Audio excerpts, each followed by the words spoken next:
Hello, friend. Can you hear that? Listen closely. That is the sound of the world. Tonight, that high, thin whistle, tearing down Fifth Avenue. It is an angry sound, a hungry sound. The wind is whipping off the frozen lake in Central Park, screaming through the bare branches of the elm trees, rattling the iron lampposts on 59th Street. Imagine yourself out there, just for a moment, standing on the corner. The cold is biting at your cheeks. The snow is stinging your eyes. The city is gray, hostile, unforgiving. You pull your heavy wool coat tighter around your neck. You bury your chin in your scarf, but the wind finds every gap. It searches for your warmth. It wants to steal it. You take a step forward. Your boots crunch on the hard, packed ice. Crunch, crunch. It is a lonely sound, the only sound in a sleeping city. But then you look up through the swirling white chaos. You see it, a glow, a soft, golden beacon rising out of the storm. The plaza, it stands there like a mountain of stone and light, unshakable. The windows are glowing with a warm, amber fire. You walk towards it, faster now, the promise of warmth pulling you in. You reach the entrance. The massive bronze canopy shelters you from the snow. You step up to the revolving doors. Heavy glass, polished brass. You place your gloved hand on the push bar. You push, and in 1 second, everything changes. Thud, the door seals behind you, and the storm is gone, just like that. Severed, cut off by 2 inches of plate glass and a century of stone. You stand there for a moment in the vestibule, just breathing. Listen to the silence. It is heavy, thick, expensive. The roar of the wind has been replaced by the soft, rhythmic crackle of a fireplace. The biting cold on your face is instantly soothed by a wave of gentle heat. It wraps around you like a cashmere blanket. You unwind your scarf. You unbutton your heavy coat. 1 button, 2 buttons, 3. You shrug the weight off your shoulders. You shake the snow from your hat. Watch the white flakes melt instantly on the warm marble floor, turning from ice into water, disappearing, just like your worries. Hello, my friend, and welcome back. It is my great privilege, my absolute honor, to be the one to hand you the keys tonight. Tonight, you are safe. Walk with me. Let's step into the heart of the hotel. The lobby is a cathedral of silence at this hour. It feels holy. Look around you. Here, under the crystal chandeliers, the air is still. It is golden. It is suspended in time. The party is over. The orchestra has packed up their brass instruments, wiping away the fingerprints and placing them into their velvet-lined cases. Snap, click, the gilded guests, the dancers in their beaded dresses, the dreamers with their pockets full of hope, the tycoons with their cigars. They have all gone to their rooms. The last echoes of the jazz music have faded into the thick wool carpets. The laughter has drifted up the elevator shafts and disappeared. And now, the hotel belongs to us. Tonight, you are not a guest. You don't have to pay. You don't have to pretend. You don't have to perform. You are the night manager. You are the one who holds the fortress, and we, you and I, are the guardians of this golden sanctuary. Look there, on the high-backed velvet armchair near the pillar. Do you see it? A single, long, white silk glove. Someone left it behind in the excitement of the night. Walk over to it. Your footsteps make no sound on the Persian rug. Reach out and pick it up. Feel the texture. It is cool, slippery, like water woven into fabric. It smells faintly of lavender powder and champagne, a ghost of the party. You fold it gently. You place it on the side table. Even the lost things are safe here. Nothing is forgotten. Nothing is harmed. The hotel holds everything in its warm embrace. Now, look down at your feet. Really look. You are standing on Carrara marble. It is not just white. Look closer. There are veins of soft gray, drifting through the stone like smoke. There are tiny flecks of mica, glittering like trapped stars. This stone was quarried from the mountains of Italy. Think of the journey it made, cut from the earth by rough hands, carried down the mountain on wooden sleds, loaded onto a ship that sailed across the Atlantic Ocean, enduring the salt spray and the storms, just to be here, just to be the floor beneath your feet tonight. Feel that solidity rising up through the soles of your shoes. It is cool, hard, unshakable. It has supported presidents. It has supported kings. And tonight, it supports you. Imagine that stability traveling up into your ankles, into your calves, into your knees, making you heavy, making you steady, like a statue. Come with me now. It is time to take your post. Step behind the heavy mahogany desk. This is your station, your command center for the night. It is a massive piece of furniture, like the altar of a church. Place your hands on the cool wood. Feel it. Spread your fingers wide. This mahogany is hundreds of years old. It grew in a deep, dark rainforest, drinking the rain, reaching for the sun. Now it is here, polished by generations of staff before you. It feels smooth, waxy. You can feel the grain under your fingertips, the tiny ridges of the wood. It anchors you to the earth. On the corner of the desk stands a tall crystal vase. Inside are a dozen white Casablanca lilies. They are the signature of the hotel. Take a deep breath in. Can you smell it? The scent is intoxicating, heavy, sweet, creamy. It smells like summer, trapped in the middle of winter. You notice a single droplet of water on one of the petals. It hangs there, perfect, round, reflecting the light of the chandelier like a diamond. You watch it, waiting for it to fall, but it doesn't fall.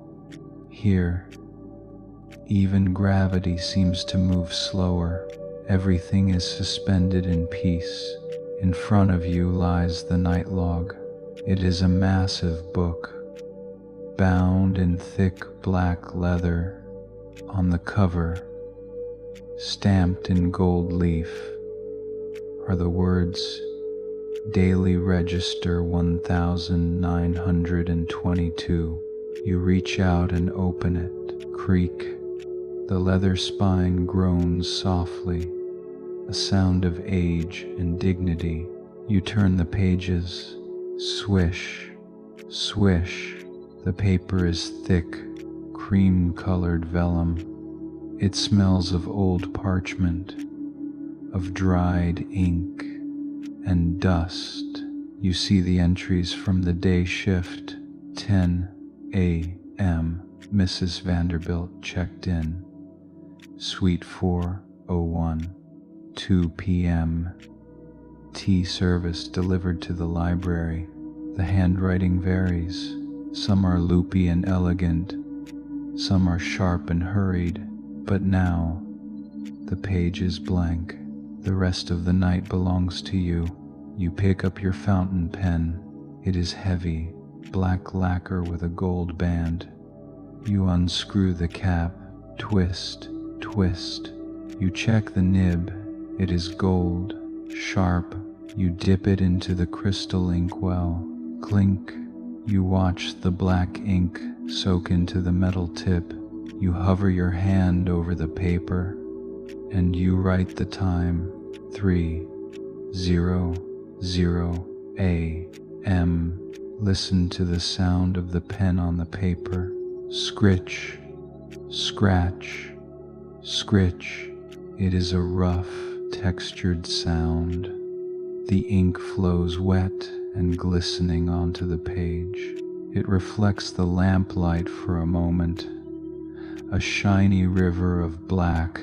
You watch it, waiting for it to dry, watching it turn from a shiny liquid into a permanent record of the night. You are the historian of the hotel. You close the book.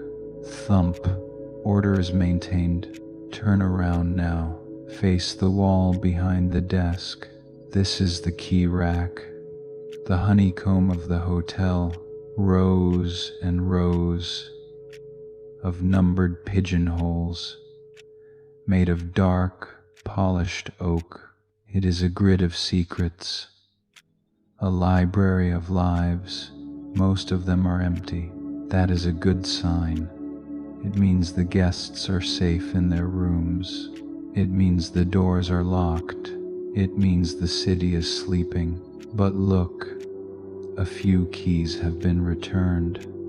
A few guests came in late, tired from the gala, their eyes heavy, and left their keys on the counter. It is your job to put them home. You reach out your hand. You pick up the key for room 402. Feel the weight of it. This is not a modern plastic card. This is not a flimsy piece of aluminum. This is a heavy, solid piece of brass attached to a weighted bronze fob, engraved with the double P crest. It sits heavy in your palm. It is cold to the touch, absorbing the chill of the night. You run your thumb over the engraved number 402. The brass is smooth, worn down by thousands of fingers over the years. Think of the stories this key has heard, the secrets it has kept locked away. You find its home on the wall, 4th row, 2nd slot. You reach up and place it on the small brass hook. Clink. That sound, precise, metallic, final. It is the sound of a job well done. It is the sound of order being restored. Let's check another one. Here is the key for suite 715, the opera singer's suite. She left early this morning for Europe. The key is heavy, significant. You lift it. You feel the cold metal warm slightly in your hand. You find the slot. Row 7. You hang it up. Clink, one by one, restoring order to the board. Every key you hang is a small victory against chaos. Clink, clink, perfect. The wall is full. The grid is complete. The lobby is safe. The storm is outside, and you are here. The lobby is a cathedral of silence at this hour. It feels holy. Take a moment to appreciate where you are standing. Look up, way up, to the coffered ceiling. painted in soft creams and golds. This building, the Plaza, it is not just a hotel, it is a monument.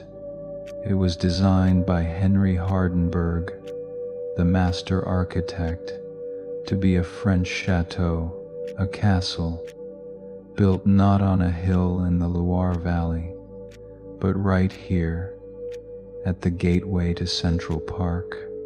It is a skyscraper disguised as a palace. Think about the walls around you. They are thick, immensely thick. The first 3 floors are made of solid marble blocks, quarried from the earth. Above that, layers of terracotta brick, and above that, a roof of copper and slate, turning green with age, matching the trees of the park. These walls were built with one purpose: to keep the noise of New York City out, to keep the chaos out, and they do their job perfectly. Listen, do you hear that? Nothing. The roar of the city is gone. The taxis, the trains, the shouting, the jazz. It is all just a memory here, a ghost story from another world. You are inside the fortress, protected by steel and stone and copper. The storm outside is just a silent movie playing against the windows. Your eyes drift across the room. To your left, you see the entrance to the Palm Court. It looks like a forest of shadows now. During the day, society ladies drink tea there under the sunlight. But tonight, the magnificent leaded glass dome above it is dark. It is covered by the heavy snow falling in the night, a blanket of white over the colored glass. But inside, the palms are still green, still lush, breathing quietly in the dark.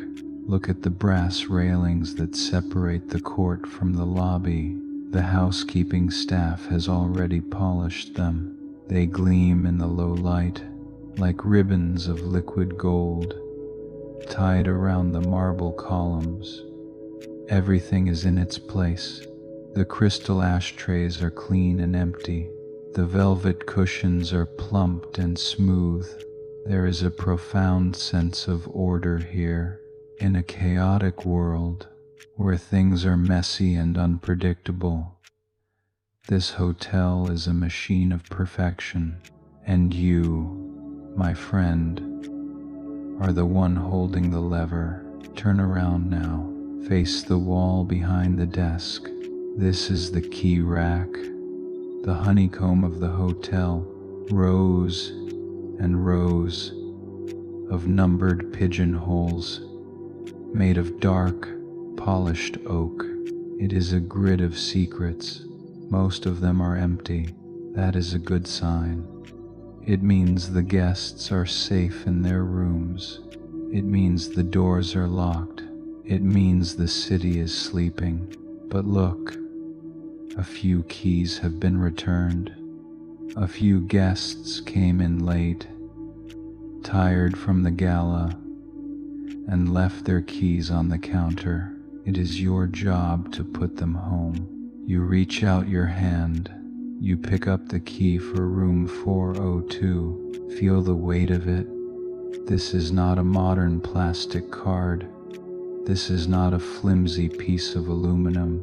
This is a heavy, solid piece of brass attached to a weighted bronze fob, engraved with the double P crest. It sits heavy in your palm. It is cold to the touch, absorbing the chill of the night. You run your thumb over the engraved number 402. The brass is smooth, worn down by thousands of fingers over the years. Think of the stories this key has heard, the secrets it has kept locked away. You find its home on the wall, 4th row, 2nd slot. You reach up and place it on the small brass hook. Clink.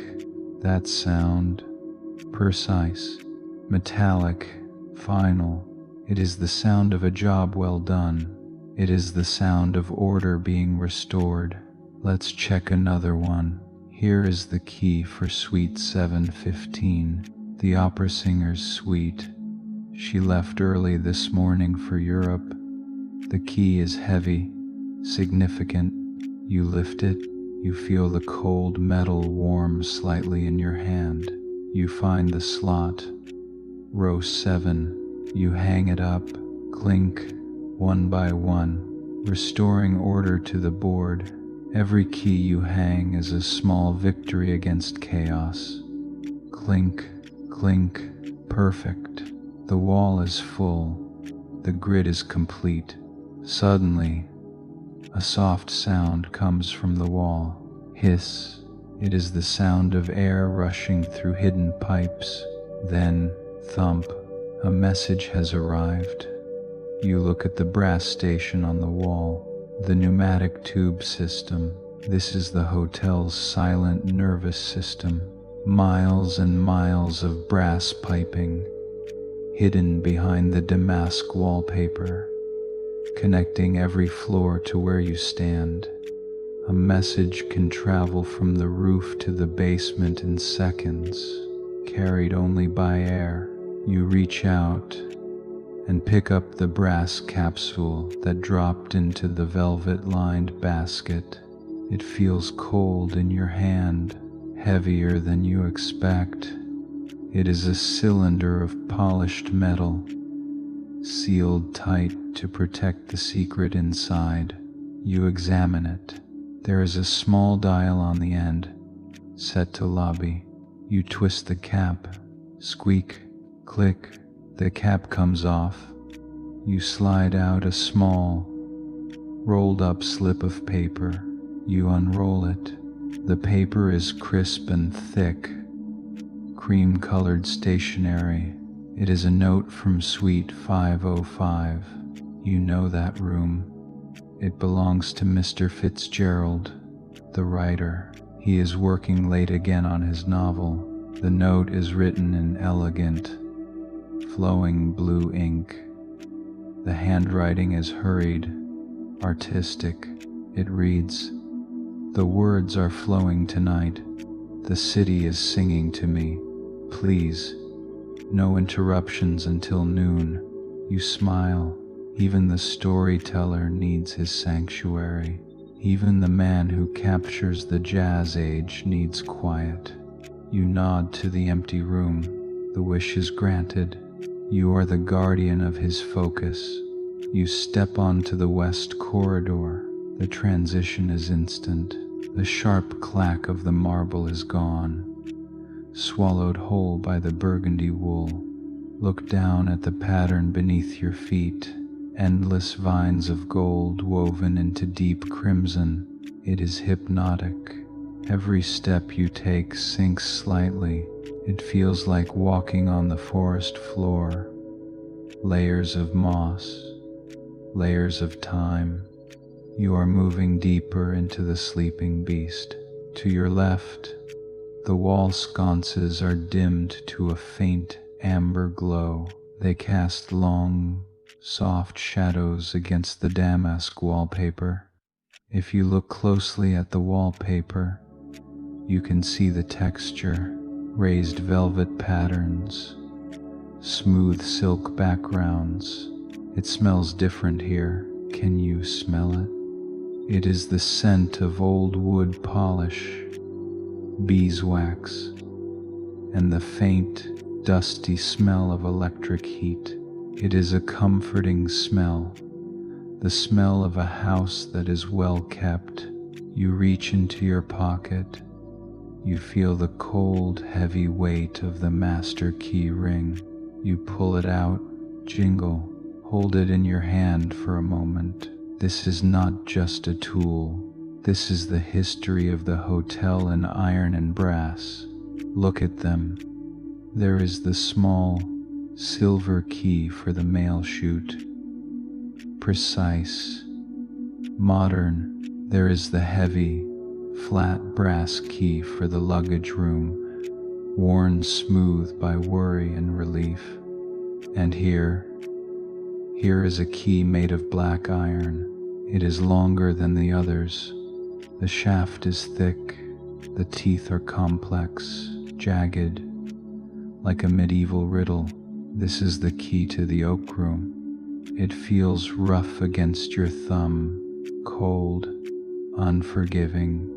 You slide it into the lock, scrape metal against metal, a sound that has been made every night for 20 years. You feel the tumblers inside the lock lifting. 1, 2, 3. Click. Satisfaction. You turn the handle. It resists for a moment, then yields. The door opens, and the darkness inside breathes out to meet you. You walk to the fireplace, the heart of the room. The fire is sleeping now. There are no flames, no drama, just a deep, pulsing bed of coals. Look at the colors, deep red, shifting to bright orange, fading to a soft, powdery gray at the edges. It looks like the surface of a dying star. You can feel the heat on your shins. It is a dry, baking heat. It seeps through the fabric of your trousers. It warms the marrow of your bones. Watch a single ember. It glows bright, breathing with the draft of the chimney. Pulse, pulse, then a tiny flake of white ash falls from it, soft as snow. It lands on the iron grate. Silence. This is the truest form of peace. To watch something burn so slowly, it looks like it is standing still. You approach the leather wingback chair. You place your hand on the armrest. Don't just touch it. Experience it. The leather is cool at first contact, but under your palm, it quickly warms up. Look at the grain. It is a landscape. Tiny valleys, tiny ridges, worn smooth by the hands of tycoons, writers, presidents. Every crack in the leather tells a story of a conversation held in this room, a deal made, a secret shared, a burden put down. You run your fingernail gently across the surface. Zzzt, a dry, textured sound. You press down. The stuffing inside horsehair and cotton crunches softly. It is firm, supportive. It says, I have held the weight of the world before. I can hold you too. You place the note aside. It is time to record this in the night log. You open the massive ledger on the desk. The cover is made of thick, black leather. It creaks softly as you open it. Creak. The pages are cream-colored, lined with faint red ink. They smell of old paper, of dust, and of history. You run your hand across the page. It is rough, textured. You pick up your fountain pen. It is a heavy, black pen with a gold nib.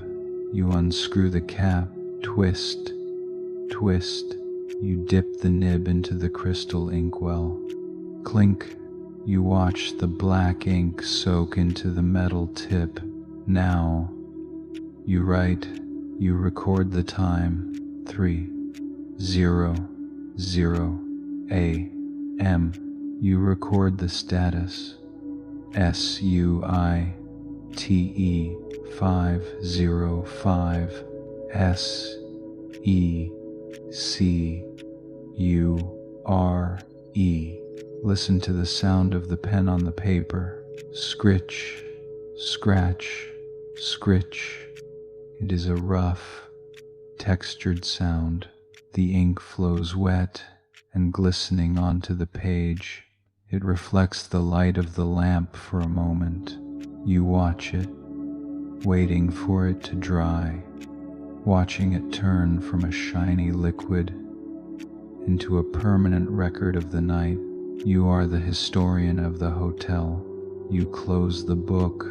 Thump. Order is maintained. The lobby is safe. The storm is outside. And you are here. The transition to the palm court is a shock to the senses. In the oak room, the air was dry as parchment. Here, the air is heavy, moist. It hugs your skin. You can feel the humidity instantly on your face, soothing your eyes. The smell is overwhelming in the most beautiful way. Wet soil, crushed fern, the waxy scent of broad green leaves. It smells like a rainforest captured in a glass bottle. Listen to the room.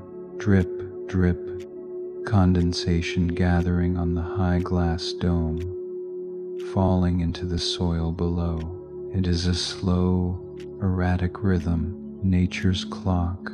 You walk past a massive Kentia palm. Its fronds brush against your shoulder, rustle. It is a dry, whispering sound. You reach out and touch a leaf. It is cool, waxy, stiff. You run your finger down the spine of the leaf. It feels like living plastic. Perfect, green, alive.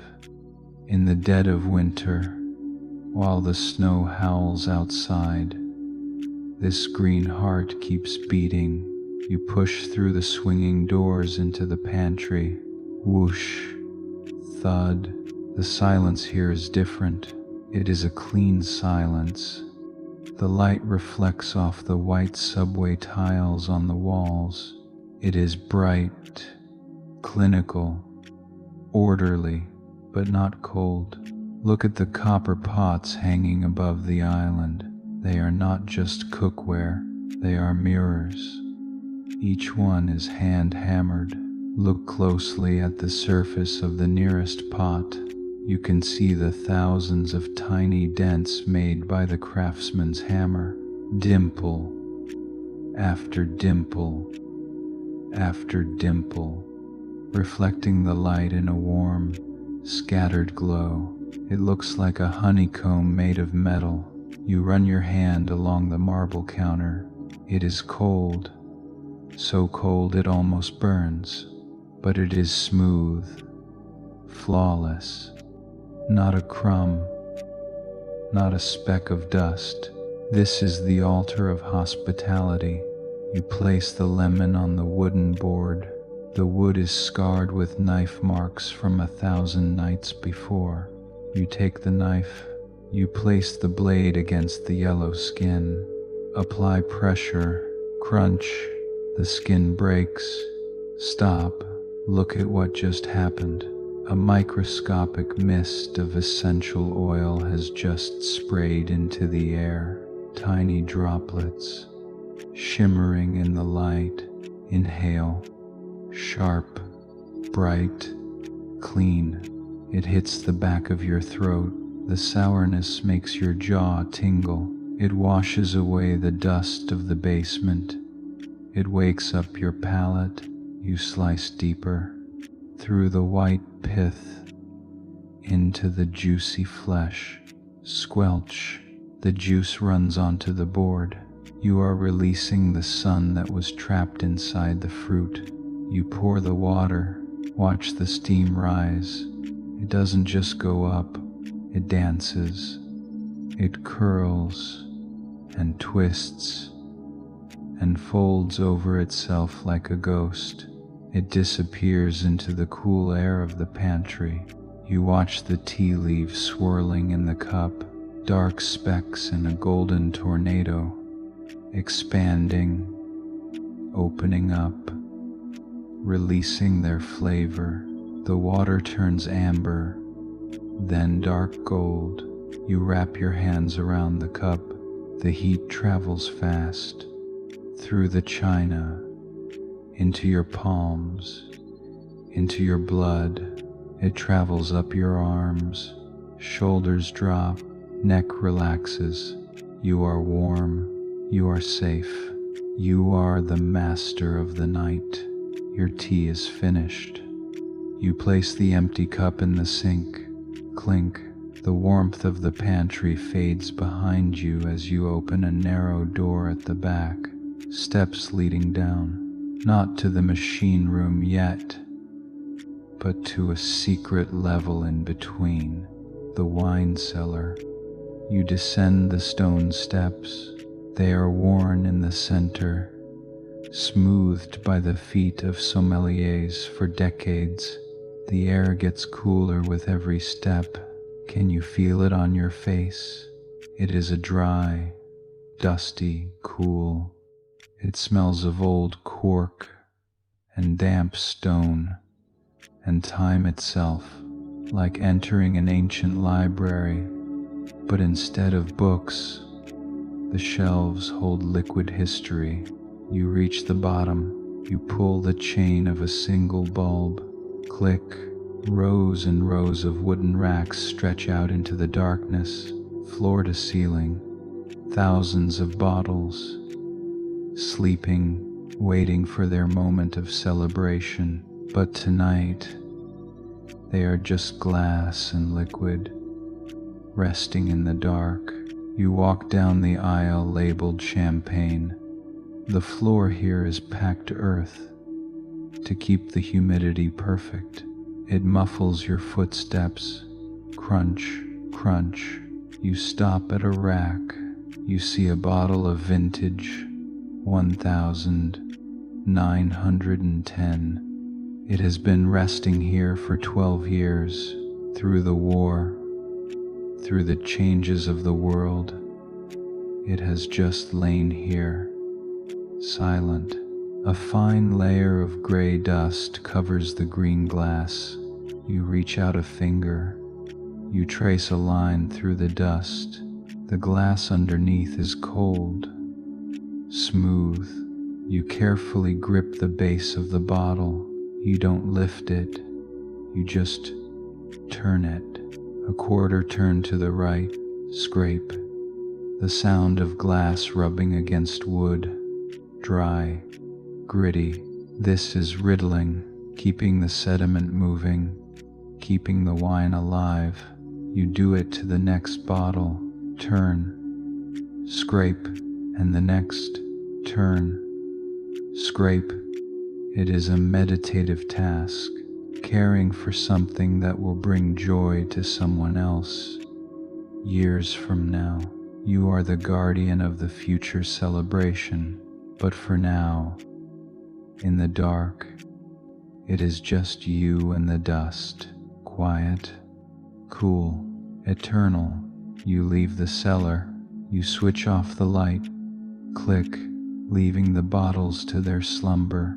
You walk to the service elevator. This is not the gilded cage that carries the guests. This is a workhorse, solid iron, scratched paint. You slide the heavy scissor gate shut. Clang, rattle. You pull the brass lever. The car begins to descend, smoothly, quietly, going down, past the ballroom, past the lobby, down into the foundation, down into the earth. The air gets warmer as you descend, thicker. You are leaving the world of silk and crystal behind. You are entering the world of iron and steam. The elevator halts. Thud. You slide the gate open, and you are greeted by a sound. Listen to it. Can you feel it? It is a deep, steady vibration that travels through the concrete floor, up through the soles of your shoes. It resonates in your chest. It is the sound of power, the sound of safety. You step out into the corridor. The air here smells of coal dust and machine oil and hot iron. You are in the engine room, the heart of the hotel. You walk towards the air filtration room. This is the lungs of the plaza. Before you stands a machine the size of a small house. It is a marvel of the modern age. Huge brass pipes, spinning flywheels, curtains of falling water. You stand before the great air washer. Look inside the glass viewing port. Water is cascading down over metal baffles. Splash, trickle, splash. It is a continuous, rhythmic rain, but this rain is not wild like the storm outside. This rain is captured, tamed, working for us. Behind the water, the great intake fans are spinning. Whoosh, whoosh, slow, heavy, hypnotic.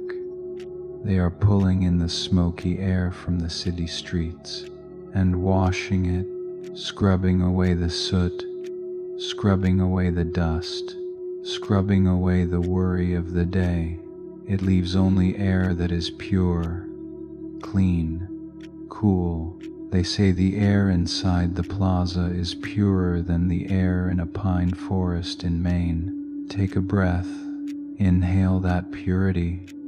It feels cool in your lungs. It clears your head. The machine is breathing for you, in and out, in and out. You don't have to make the effort. The machine does it all. Just watch the waterfall, endless, cleansing, peaceful. You move deeper into the basement, to the boiler room. The hum gets deeper here, lower. It resonates in your chest. Thrum. The shadows here are long and dancing, lit by the orange glow of the furnace doors. There are 3 massive cast iron boilers. They are the sleeping giants that keep the winter at bay. You pick up a heavy iron shovel. The handle is smooth wood, polished by many hands. You open the furnace door. Creak. A wave of heat washes over you. It is not a burning heat. It is a wrapping heat, like a heavy wool blanket pulled up to your chin. You scoop up a shovel of coal. Scrape. The coal is black, shiny, like crushed diamonds. You toss it into the fire. Hiss, crackle. The fire accepts the offering. You close the heavy iron door. Clang. The orange glow disappears, replaced by the comforting black iron. You check the water level glass. The water is bubbling gently, turning into steam, rising up through the pipes, up through the floorboards, up into the radiators in the guest rooms, up into the oak room, up into the lobby. You are sending warmth to 3,000 sleeping souls. You are the keeper of the fire, and the fire is burning well. Your inspection is complete. The lungs are breathing. The heart is beating. The blood of the hotel, the steam is flowing silently through miles of copper veins, keeping the dreams of the guests warm. You take one last look at the gauges. Steady, unchanging, perfect. You hang the heavy iron shovel back on its hook. Clang. The sound rings out. A final note of industry. You wipe your hands on a cotton rag. You turn away from the heat, away from the noise, away from the fire. You walk back to the service elevator.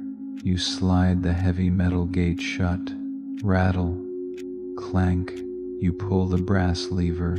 The car begins to rise, leaving the heavy, grounding hum of the basement behind.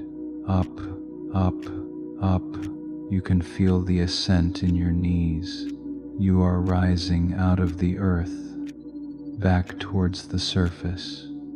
The noise of the engines fades away, layer by layer, floor by floor, until there is only silence and the soft, rhythmic click of the elevator passing the floors. Click, click, click. The doors slide open. The lobby greets you, but it is different now. It has transformed. Earlier, it was a place of arrival, a place of business. Now, it is a kingdom of shadows. The storm outside has quieted to a gentle, steady rain, a soft rhythm against the thick glass revolving doors. Pat, pat, pat. It is a lullaby for the building. The lights in the lobby have been dimmed to the night setting. The great crystal chandeliers are dark, sleeping giants hanging from the ceiling. There are just a few sconces glowing on the walls, casting a soft amber light. The shadows are long and soft. They stretch across the floor like velvet blankets. The marble floor reflects the dim light like a dark, still lake. You walk across the floor. Your footsteps are slow, heavy. You are not rushing anymore. You are tired now, but it is a good tiredness, an honest tiredness, the kind that settles deep in your bones after a job well done. You reach the front desk. You run your hand along the mahogany surface one last time. Cool, smooth, solid. Good night, you whisper to the room, and in the silence, the room seems to whisper back, good night. You step behind the desk. There, hidden in the wood paneling, is a small door. You push it open. Creak. It reveals the manager's sanctuary, your private retreat, a small, cozy room just for you. It is not grand like the ballroom. It is intimate, safe. The walls are lined with books. The carpet is thick wool. There is a single lamp with a green glass shade, casting a pool of warm light on the desk. And there, in the corner, is a velvet chaise lounge. It is the color of deep burgundy wine.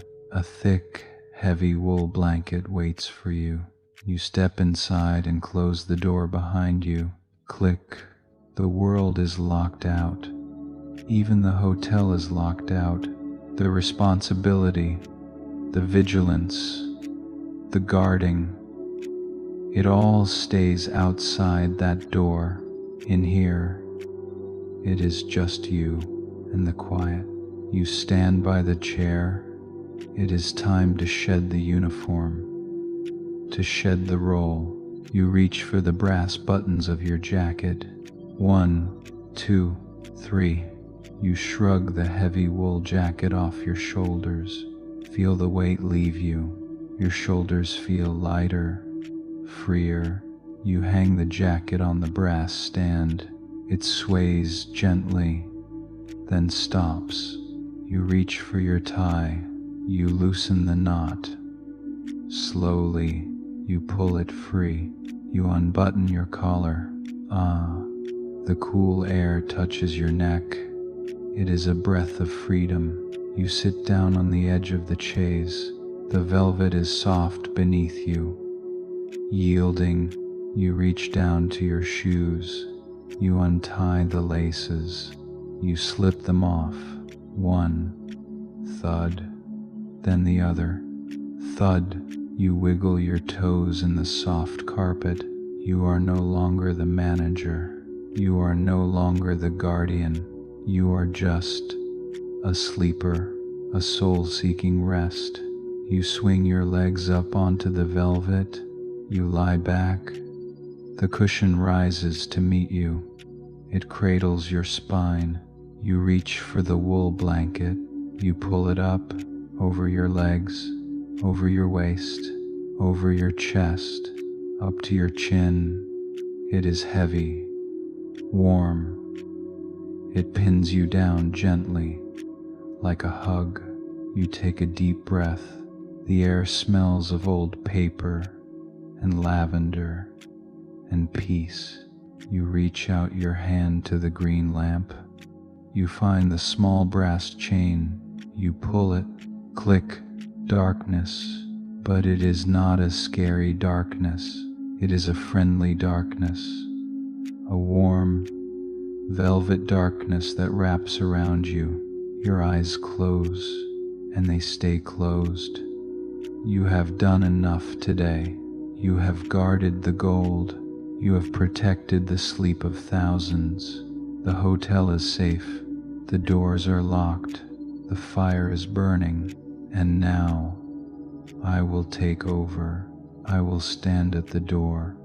I will watch the storm for you. You don't have to listen anymore. You don't have to watch anymore.